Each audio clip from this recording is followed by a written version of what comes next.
मुसलमानों से नफरत हिंदुत्ववादी लोगों के जहनों में इतनी बढ़ गई है कि देश की बेटी कर्नल सूफिया को भी लोगों ने नहीं छोड़ा। आम लोगों को क्या कहिए, कोई नीरज वर्मा है, उन्होंने भी कर्नल सूफिया का फोटो लगाकर यह कहा कि इसकी भी जांच होनी चाहिए, कहीं ऐसा तो नहीं इसके तार भी कहीं और से जुड़े हो। और इससे भी बढ़कर मध्य प्रदेश के एक मंत्री जय शाह ने तो बिल्कुल हद ही कर दी। उन्होंने तो कर्नल सूफिया को आतंकवादियों की बहन तक कह डाला, जिसकी वजह से पूरे देश में, खास तौर से मुसलमानों में बहुत गुस्सा है। ये दुश्मनी क्यों है? हिंदुस्तान का मुसलमान क्या देश को प्यार नहीं करता? क्या हिंदुस्तान का मुसलमान देश का नागरिक नहीं है?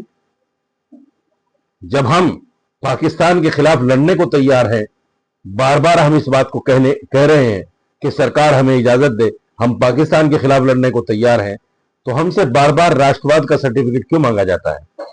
हमें बार बार पाकिस्तानी कहकर क्यों चुराया जाता है? हमें बार बार आतंकवादियों के साथ क्यों जोड़ा जाता है? कर्नल सूफिया, जिसको सरकार ने ऑपरेशन सिंदूर की कमान दी और उसने अपने काम को बखूबी अंजाम दिया, सारा देश उस पर फख्र कर रहा है, लेकिन उसको भी ये अनपढ़ वजीर, अनपढ़ मिनिस्टर, जिनको यही पता नहीं कि संविधान के दायरे में किस तरह की बात खड़े होकर माइक पर करनी है,